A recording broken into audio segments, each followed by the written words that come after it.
Halo, apa kabar? Jumpa lagi di mata kuliah Pendidikan Pancasila. Dan saat ini kita akan lanjut dengan pembahasan kita dari materi sebelumnya.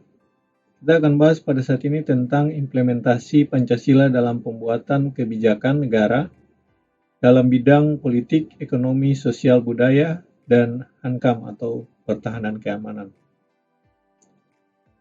Pada pembukaan Undang-Undang Dasar Negara Republik Indonesia tahun 1945, dalam pokok pikiran yang keempat, yaitu tentang persatuan, keadilan sosial, kemudian kedaulatan rakyat, dan ketuhanan yang Maha Esa, yang merupakan pancaran dari Pancasila.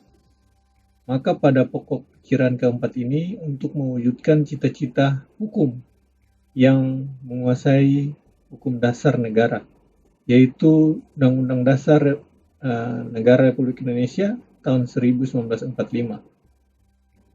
Jadi dari pokok pikiran itu, dari 5 sila yang kita punya dari Pancasila, ada 4 pokok pikiran dalam pembukaan Undang-Undang Dasar, dan pokok pikiran keempat ini kita akan membahas tentang persatuan, keadilan sosial, kedaulatan rakyat, dan ketuhanan yang Maha Esa. Penjabaran keempat pokok pikiran pembukaan Undang-Undang Dasar 1945 di dalam pasal-pasal Undang-Undang Dasar, yaitu mencakup 4 aspek, yaitu aspek kehidupan bernegara, yaitu aspek politik, ekonomi, sosial budaya, dan pertahanan keamanan atau disingkat Polexos Bud Hankam. Nah, aspek politik dituangkan dalam pasal 26, 27, ayat 1, dan pasal 28. Aspek ekonomi, pasal 27 ayat 2, pasal 33 dan 34. Aspek sosial itu di pasal 29, pasal 31, dan pasal 32. Aspek pertahanan yaitu pertahanan keamanan dituangkan dalam pasal 27 ayat 3 dan pasal 30. Oke, kita lihat dari aspek politik. Pasal 26, pasal 27 ayat 1 dan pasal 28.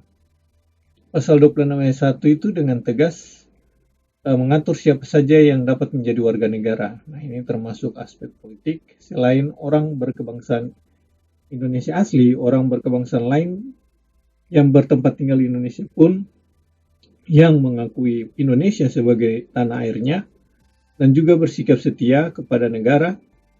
Nah, ini disahkan oleh undang-undang juga sebagai warga negara. Jadi orang asing yang tinggal di sini, kemudian mereka mengakui kita sebagai negara Indonesia, mereka juga bersikap setia kepada negara kita, kemudian mereka juga tinggal di Indonesia, kemudian mereka disahkan oleh undang-undang sebagai warga negara, maka mereka disebut juga sebagai warga negara. Kemudian pasal itu terdapat di pasal 26 ayat 1 ya. Kemudian pasal 26 ayat 2 menyatakan bahwa penduduk adalah warga negara Indonesia dan orang asing yang bertempat tinggal di Indonesia. Jadi orang asing pun yang tinggal di Indonesia itu juga disebut penduduk. Adapun pada pasal 29 ayat 3 dinyatakan bahwa syarat-syarat menjadi warga negara penduduk Indonesia diatur dalam undang-undang. Nah, untuk pengaturannya sendiri itu di pasal 29 ayat 3. Oke, berikutnya pasal 27 ayat 1 masih tentang politik ini ya. Menyatakan kesamaan kedudukan warga negara di dalam hukum dan pemerintahan dan tidak ada kecualinya. Jadi kalau kita di hadapan hukum dan pemerintahan itu sama. Ketentuan ini menunjukkan adanya keseimbangan antara hak dan kewajiban. Sehingga kita itu sama dalam hak dan juga sama dalam kewajiban. Jadi hak dan kewajiban. Kemudian tidak ada diskriminasi di antara warga negara baik mengenai haknya maupun kewajibannya. Jadi tidak dibeda-bedakan ya. Kemudian pasal 28 yaitu menetapkan hak warga negara dan penduduk untuk berserikat dan berkumpul, mengeluarkan pikiran dengan lisan dan tulisan dan sebagainya, dan diatur oleh undang-undang. Nah, ini hak untuk berserikat, untuk berkumpul, hak memberikan kebebasan berpendapat. Nah, ini hak setiap warga negara. Ini diatur di pasal 28. Oke, berikutnya di pasal 27 ayat 1, 26, 27 dan 28 itu penjabaran dari pokok pikiran kedaulatan rakyat. Jadi itu kalau pokok pikirannya itu tentang kedaulatan rakyat dan kemanusiaan yang adil dan beradab. Dan masing-masing merupakan pancaran dari sila keempat. Nah, juga pancaran dari sila keempat yaitu kerakyatan yang dipimpin oleh hikmat kebijaksanaan dalam permusyawaratan perwakilan. Kemudian di materi berikut, berdasarkan penjabaran kedua pokok pikiran tersebut, maka pembuatan kebijakan negara dalam bidang politik harus berdasar pada manusia yang merupakan subjek pendukung Pancasila. Jadi harus berpusat pada manusianya, ya. Bahwa yang berketuhanan, berkemanusiaan, persatuan, berkerakyatan, dan berkeadilan adalah manusia. Jadi berpusat pada manusianya. Manusia adalah subjek negara, oleh karena itu politik negara harus berdasar dan merealisasikan harkat dan martabat manusia di dalam. Kemudian pasal 26 ayat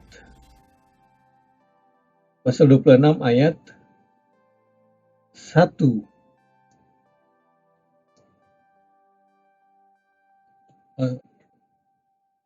Pasal 26 ayat 1 ini, yaitu hal ini dimaksudkan agar sistem politik negara dapat menjamin hak-hak asasi manusia. Jadi tujuannya supaya hak asasi manusia itu dijaga untuk bisa dijamin ya oleh negara.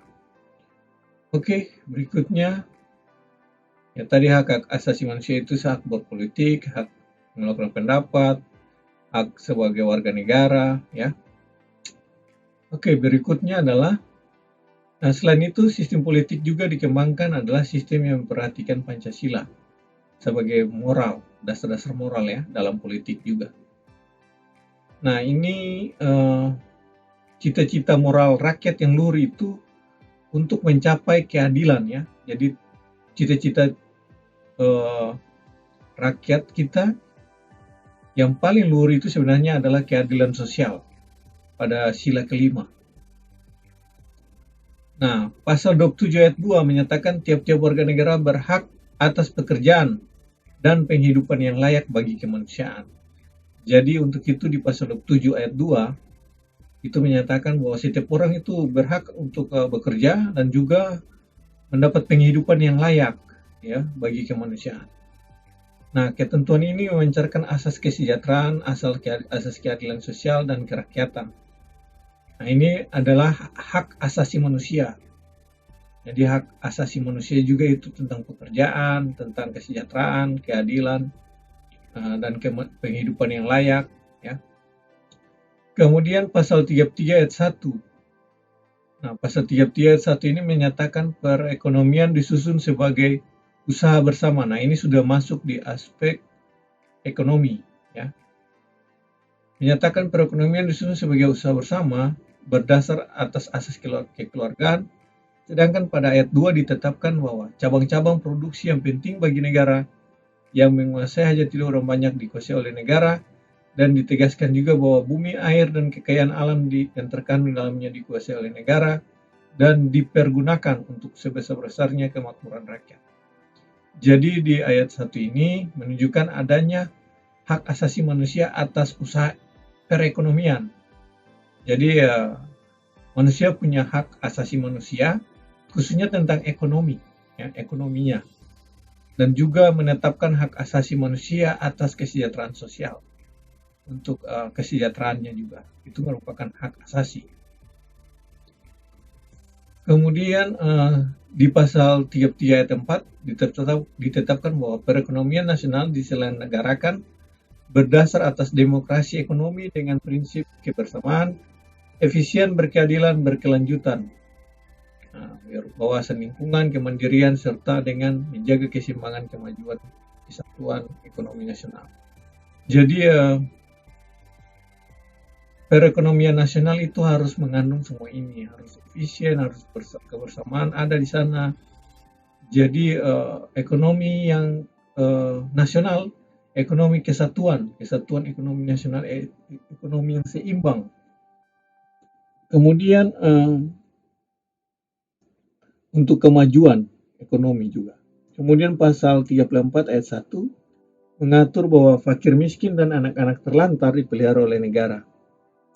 Nah, ketentuan dalam ayat 2 ini menegaskan adanya hak asasi manusia atas jaminan sosial. Jadi ada namanya jaminan sosial. Pemerintah harus menyediakan jaminan sosial bagi seluruh rakyat Indonesia. Oleh karena itu orang yang miskin, fakir miskin, anak-anak terlantar itu harusnya dipelihara oleh negara. Adapun pasal 34 ayat 4 ditetapkan bahwa negara bertanggung jawab atas penyediaan fasilitas pelayanan kesehatan, fasilitas pelayanan umum yang layak.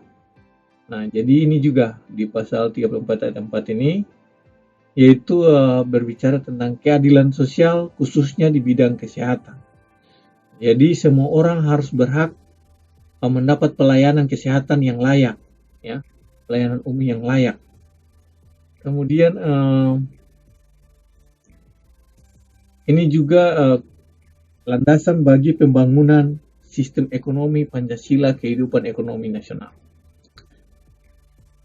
Kemudian berdasarkan penjabaran pokok-pokok pikiran tersebut, maka pembuatan kebijakan negara dalam bidang ekonomi di Indonesia dimaksudkan untuk menciptakan sistem perekonomian yang bertumpu pada kepentingan rakyat yang berkeadilan. Jadi kembali lagi harus kepada manusia Indonesia. Harus berfokus pada kepentingan manusianya, kepentingan rakyat yang penuh dengan keadilan. Kemudian kita lihat pada berikutnya, dengan demikian sistem perekonomian yang berdasar pada Pancasila dan yang hendak dikembangkan dalam pembuatan kebijakan negara bidang ekonomi di Indonesia harus terhindar dari persaingan bebas, monopoli, dan lainnya yang berpotensi menimbulkan penderitaan rakyat dan penindasan terhadap sesama manusia. Jadi ketika pemerintah mengeluarkan kebijakan kepada semua kebijakan yang ada di negara, di dalam pusat, di pemerintah pusat maupun pemerintah daerah, itu harus berpijak kepada Pancasila yang berasaskan keadilan, ya. Jangan ada persaingan bebas, monopoli, jangan menimbulkan penderitaan rakyat, penindasan. Nah, itu harus dipikirkan pemerintah untuk adil seadil-adilnya. Kemudian sebaliknya, sistem perekonomian yang dapat dianggap paling sesuai dengan upaya mengimplementasikan Pancasila adalah sistem ekonomi kerakyatan, yaitu sistem yang bertujuan untuk mencapai kesejahteraan rakyat secara luas. Nah, kita lihat sekarang ini banyak juga yang sudah dilakukan oleh pemerintah Jokowi ini dalam pandemi, khususnya membantu masyarakat secara luas untuk mencapai kesejahteraan, khususnya dalam situasi pandemi yang sekarang kita alami, sehingga UMKM dibantu, kemudian semua dibantu sampai pendidikan juga, ya. Nah, ini tujuan sebenarnya adalah implementasi dari Pancasila yang dimaksudkan dalam undang-undang. Kemudian pasal 29 ayat 1 menyatakan negara berdasar atas ketuhanan yang Maha Esa. Menurut penjelasan Undang-Undang Dasar ayat 1 pada pasal 29 ini, maka kepercayaan bangsa Indonesia terhadap Tuhan yang Maha Esa. Jadi bangsa Indonesia itu percaya adanya Tuhan. Kemudian adapun dalam pasal 29 ayat 2 ditetapkan bahwa negara menjamin kemerdekaan tiap-tiap penduduk untuk memeluk agamanya masing-masing. Kemudian di ayat 2 ini berhak, setiap warga negara berhak memeluk agama, ya, untuk beragama sesuai dengan kepercayaannya. Kemudian ini tentu dengan tegas menyatakan tentang hak asasi manusia untuk beragama dan tanpa batas, ya. Jadi negara memberikan kemerdekaan beragama. Kemudian yang berikutnya kita bahas tentang pasal 31 ayat 1, yaitu menetapkan setiap warga negara berhak mendapat pendidikan. Nah, ketentuan ini menegaskan bahwa mendapat pendidikan adalah hak asasi manusia. Jadi hak asasi manusia tadi saya sudah sampaikan juga, yaitu mendapat pendidikan. Itu hak asasi.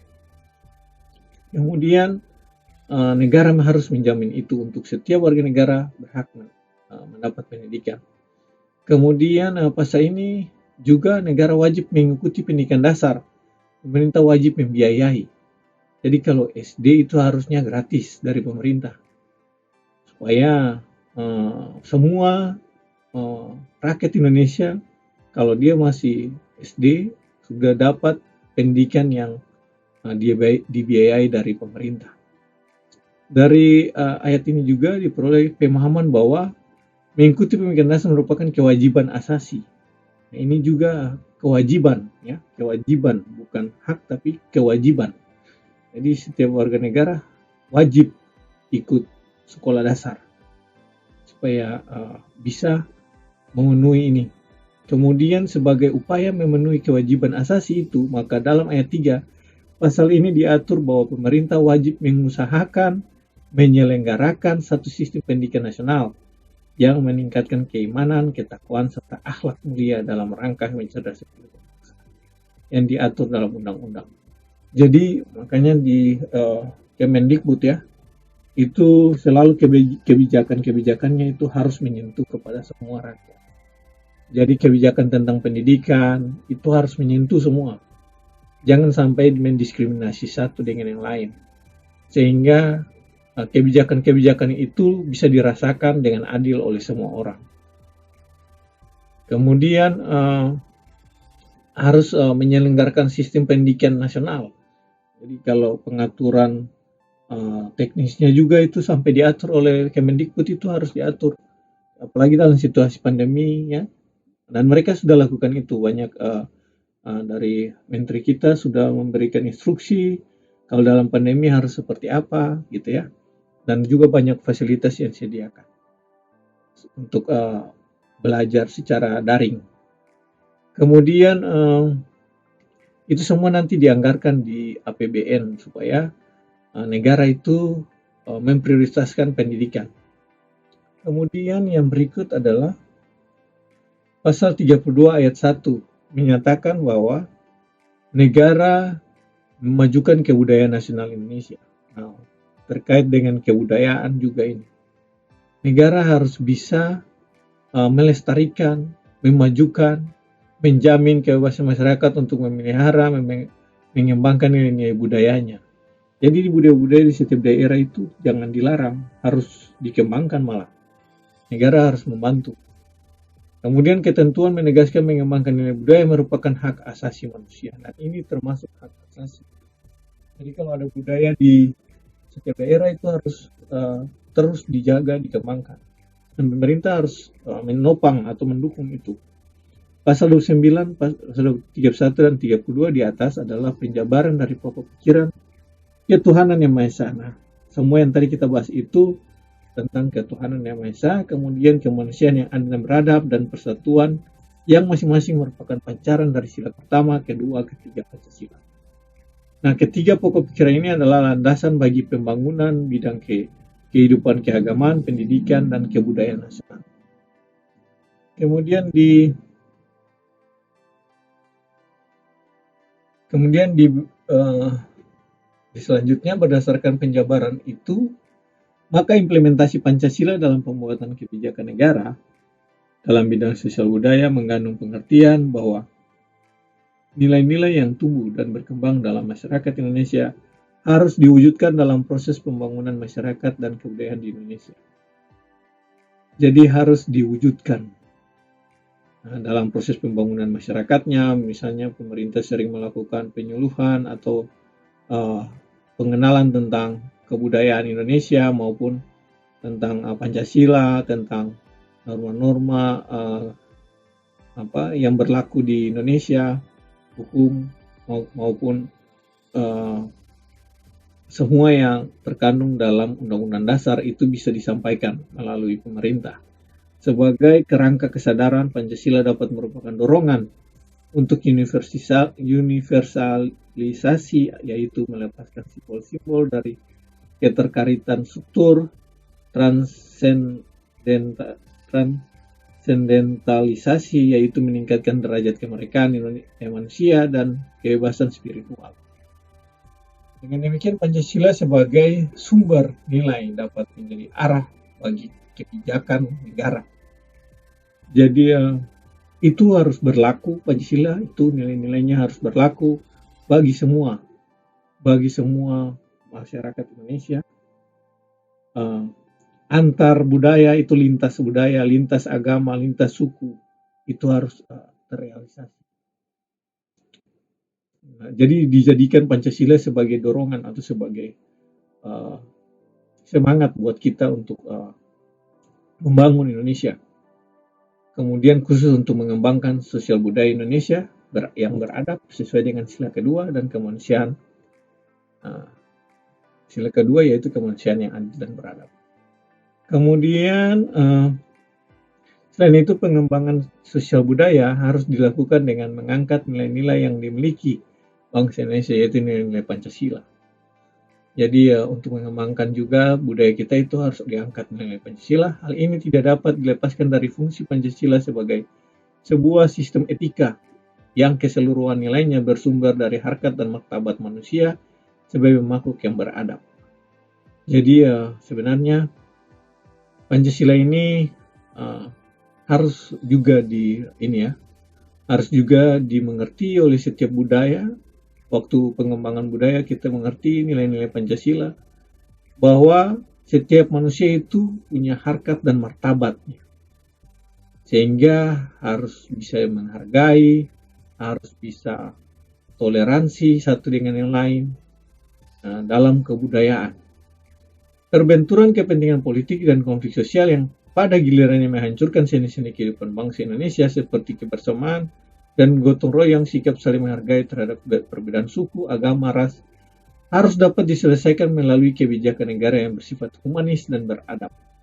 Nah, ini harus dilakukan oleh pemerintah dengan kebijakan-kebijakan yang harus humanis. Jadi misalnya kayak konflik di Papua, konflik di Aceh, konflik di mana saja, konflik sosial antar di Poso, konflik sosial antar masyarakat itu harus diselesaikan dengan cara humanis dan beradab. Negara harus memberikan kebijakan yang humanis. Kemudian pasal 27 ayat 3 menetapkan bahwa setiap warga negara berhak dan wajib ikut serta dalam pembelaan negara. Nah, terkait pembelaan negara, misalnya kita diserang oleh negara lain, maka setiap warga negara itu berhak untuk membela negara. Dalam ketentuan ini, hak dan kewajiban warga negara merupakan satu kesatuan, yaitu bahwa untuk turut serta dalam bela negara pada satu sisi merupakan hak asasi manusia. Jadi di satu sisi juga ini termasuk hak asasi manusia ya, kalau bela negara. Kemudian pasal 30 ayat 1 menyatakan bahwa hak dan kewajiban setiap warga negara ikut serta dalam usaha pertahanan keamanan negara ini menunjukkan bahwa usaha pertahanan keamanan negara adalah hak kewajiban asasi manusia yang dinyatakan untuk usaha pertahanan dan keamanan negara.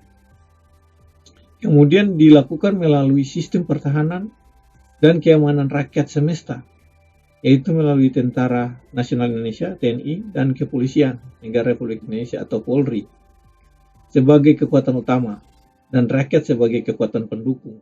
Jadi ada TNI, Polri yang nanti sebagai kekuatan utama kita jika kita menghadapi masalah ini ya, dari negara lain misalnya ada penyerangan ke kita. Nah, TNI Polri sebagai kekuatan utama dan kita harus mendukung, kita sebagai kekuatan pendukung semua warga negara. Kemudian selanjutnya pada ayat 3 pasal 30 ini juga menjelaskan bahwa TNI terdiri atas Angkatan Darat, Angkatan Laut, Angkatan Udara. sebagai alat negara bertugas mempertahankan, melindungi, memelihara keutuhan dan kedaulatan negara. Kemudian dalam ayat 4 pasal 30 dinyatakan Kepolisian Negara Republik Indonesia sebagai alat negara menjaga keamanan dan ketertiban masyarakat, bertugas melindungi, mengayomi, melayani masyarakat serta menegakkan hukum. Polisi itu harus menegakkan hukum, mengayomi, melayani masyarakat ya. Kemudian menyatakan susunan dan kedudukan TNI, Kepolisian Republik Indonesia, hubungan kewenangan antara negara Indonesia dan Kepolisian Negara Indonesia dalam menjalankan tugasnya, syarat kesejahteraan negara. Nah, ini semuanya diatur dalam ayat 5 pasal 30. Kemudian kita lihat di berikutnya, yaitu pasal 27 ayat 3 dan pasal 30. Ya, ini adalah penjabaran dari pokok pikiran persatuan yang merupakan pancaran dari sila pertama Pancasila. Jadi sila pertama itu kan ketuhanan yang Maha Esa. Nah, pasal 27 ayat 3 dan pasal 30 ini adalah penjabaran dari pokok pikiran tersebut untuk persatuan. Kemudian pokok pikiran ini adalah landasan bagi pembangunan bidang pertahanan keamanan juga. Kemudian berdasarkan penjabaran pokok pikiran persatuan tersebut, maka implementasi Pancasila dalam bentuk kebijakan negara dalam bidang pertahanan keamanan harus diawali dengan kesadaran bahwa Indonesia adalah negara hukum. Jadi semuanya harus mengerti, harus tahu dari awal bahwa kita ini negara hukum. Jadi semuanya harus diatur berdasarkan hukum yang berlaku di Indonesia. Oke, kemudian yang berikut tentang pertahanan keamanan negara diatur dan dikembangkan menurut dasar kemanusiaan, bukan kekuasaan. Jadi untuk pertahanan dan keamanan itu bukan siapa yang berkuasa, dia yang mengatur, bukan. Tetapi berdasarkan dasar kemanusiaan. Ya. Jadi kalau ada presiden pun, presiden taat terhadap hukum dan taat kepada undang-undang, sehingga presiden tidak semena-mena berdasarkan kuasanya, tetapi berdasarkan kemanusiaan. Kemudian dengan kata lain, pertahanan keamanan itu berbasis pada moralitas kemanusiaan. Jadi walaupun kita bicara tentang pertahanan dan keamanan, juga kita bicara tentang hak asasi manusia, yaitu tentang moral. Jadi pada saat ada konflik, tentara, polisi itu tetap harus punya jiwa kemanusiaan untuk bisa menangani situasi mencegah mungkin supaya terhindar dari perilaku-perilaku yang tidak menghargai hak-hak manusia. Kemudian secara sistematis pertahanan keamanan negara harus berdasar pada tujuan tercapainya kesejahteraan hidup manusia sebagai makhluk Tuhan Yang Maha Esa. Jadi intinya dalam pertahanan keamanan itu harus mencapai kesejahteraan bersama. Kemudian